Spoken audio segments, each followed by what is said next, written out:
Vendredi, c'est rappel, les droits des croyantes. Édition Tauba, partie 2. Alors, Abu Huraira rapporte que le prophète sallallahu alayhi wa sallam a dit: chaque enfant naît jouissant d'une sainte nature, fitra, et ce sont ses parents qui en font un juif, un chrétien ou un adorateur du feu. C'est comme le bétail qui donne du bétail de la même espèce.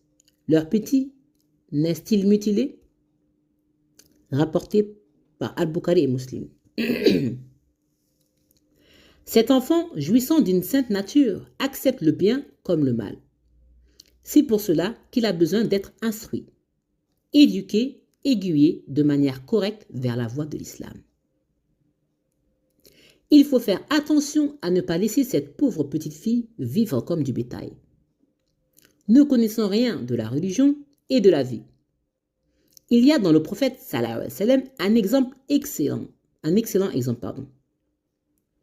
L'imam Al-Bukhari a intitulé un chapitre de son Sahih « L'homme doit instruire sa servante et sa famille ». Puis, il a cité le hadith d'Abu Moussa radhiyallahu anhu, qui rapporte que le prophète sallallahu alayhi wa sallam a dit: 3 personnes ont 2 récompenses. Un homme des gens du livre qui a cru en son prophète puis en Muhammad sallallahu alayhi wa sallam. Le servant s'il donne son droit à Allah et à son maître. Et un homme qui avait une servante qu'il a éduquée et instruite de la meilleure façon, puis l'a affranchie et épousée. Ceux-là ont 2 récompenses. Aouf ibn Malik radhiyallahu anhu rapporte: alors que nous étions assis auprès du messager d'Allah sallallahu alayhi wa sallam, il regarda au ciel et dit: c'est un moment où la science disparaît. Un homme des Ansar, nommé Ziyad ibn Labil, lui dit: ô messager d'Allah, la science disparaît-elle alors que le livre d'Allah est parmi nous et que nous l'enseignons à nos enfants et à nos épouses?